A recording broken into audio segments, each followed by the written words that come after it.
Baik, makasih Bang Matur. Assalamualaikum warahmatullahi wabarakatuh. Waalaikumsalam warahmatullahi wabarakatuh.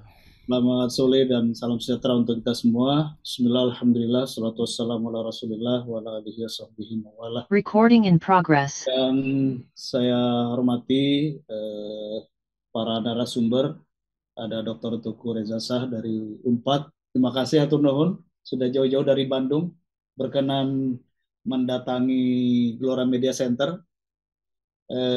Kemudian juga Pak Muhammad Ishak dari Core Indonesia. Terima kasih sudah bisa bergabung. Teman-teman media yang setia selalu mengiringi dan menyemarakan acara Gelora Talks, dan tentu saja juga para pemirsa yang selama 2 tahun ini juga terus membersamai tayangan Gelora TV di program Gelora Talks ini. Saudara sekalian, saya sore hari ini ditugaskan Ketua Umum untuk menggantikan beliau memberikan pengantar di sela-sela rapat yang juga sedang saya ikuti di DPN Partai Gelora. Eh, Kalau kita ikuti Gelora Talks dari sesi pertama sekitar 2 tahun yang lalu, ada satu konsistensi dalam isu yang coba diangkat, dikelola, tampilkan ke hadapan publik, yaitu upaya Partai Gelora Indonesia untuk mengajak masyarakat ya, dari berbagai kalangan tentunya memitigasi tren perubahan yang sedang terjadi, dan kemudian kita bisa semakin menentukan bagaimana arah dan bentuk perubahan yang terjadi dari waktu ke waktu. Dan saya kira memasuki tahun 2023 ya, sudah banyak sekali isyarat-isyarat dan juga peringatan-peringatan yang disampaikan baik oleh para pengamat, oleh para pejabat, dan kalau tidak salah terakhir Ketua Badan Intelijen Negara juga angkat bicara yang mengatakan tahun 2023 ini situasi dunia dan termasuk juga situasi ekonomi Indonesia ini akan gelap ya. Terlepas dari bahwa kita punya tafsir-tafsir terhadap pernyataan-pernyataan itu, ini menunjukkan satu benang merah bahwa sejak 2 tahun yang lalu ketika Gelora Talks banyak mengangkat isu tentang tren krisis dunia, krisis global, kita mulai melihat ada konsistensi tren perubahan di skala global ini. Dan itu bukan hanya perubahan di sektor ekonomi, tapi juga di sektor-sektor yang lain, termasuk politik. Nah, jadi selama 2 tahun ini Partai Gelora melalui Gelora Talks ingin mengajak masyarakat bersama-sama memitigasi ya tren-tren perubahan yang terjadi. Nah, tentu saja ini bukan tanpa maksud, Bang Matur ya. Maksud kita adalah bagaimana mitigasi ini kita jadikan sebagai bahan pengambilan kebijakan politik bagi negara kita agar tidak menjadi korban dari perubahan tatanan global ini atau perubahan di skala global ini.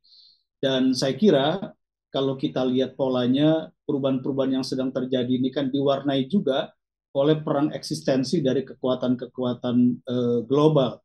Dan dalam sejarahnya saya kira, dan ini yang pernah diingatkan oleh Ketua Umum Pak Anies Mata, bahwa sejarah Indonesia itu seringkali kita menjadi collateral damage ya, mengalami collateral damage ya, kita menjadi sandwich di tengah tekanan dan di tengah pertarungan kepentingan kekuatan-kekuatan besar. Nah, yang kita inginkan apapun perubahan besar yang terjadi itu ya Indonesia tidak lagi mengalami atau menjadi collateral damage, tapi kita bisa mengelola situasi-situasi yang ada untuk kepentingan nasional kita. Nah, yang kedua, saudara sekalian, selama 2 tahun juga selain memitigasi, kita di Partai Gelora dengan sarana Gelora Talks ini juga terus-menerus mengenalkan atau menginisiasi satu ide ya tentang perjalanan sejarah Indonesia ke depan. Dan ini yang kita sebut dengan arah baru Indonesia, yaitu bagaimana Indonesia bisa menjadi satu kekuatan baru di tengah perubahan tatanan global yang sedang berlangsung ini.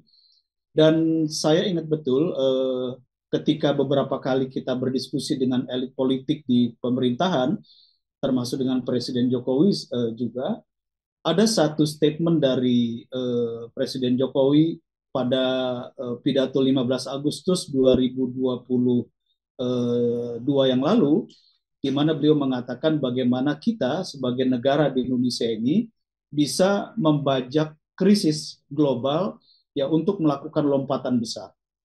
Nah, saya kira apa yang disampaikan ini sejalan dengan pikiran yang ada di Partai Gelora, yang sejak 2 tahun yang lalu secara konsisten kita suarakan ke tengah-tengah masyarakat, bisa kita diseminasi idenya, yaitu bagaimana di tengah perubahan-perubahan global ini kita punya visi baru, kita punya arah perjalanan baru, dan bahkan mampu mengambil benefit dari situasi yang sedang terjadi. Dan itulah sebenarnya yang kita maksud dengan ide arah baru Indonesia menjadi satu kekuatan global baru.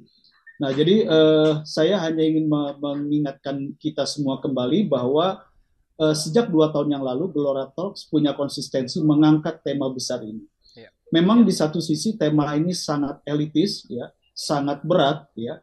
Tetapi justru ketika banyak sekali warga masyarakat sekarang ini menyibukkan diri dengan tema-tema yang sangat permukaan, bahkan dalam konteks kontestasi pemilu 2024 saja, dalam memilih pemimpin, kita jumping kepada hal-hal yang sangat permukaan, ya, tentang siapa figur yang paling favorit, kita lupa membicarakan apa ide yang dibutuhkan Indonesia ketika nanti ada pergantian kepemimpinan dan pemerintahan di 2024. Nah, saya kira forum ini adalah forum yang salah satunya ingin memberikan kontribusi dalam konteks perubahan politik di Indonesia di 2024 nanti.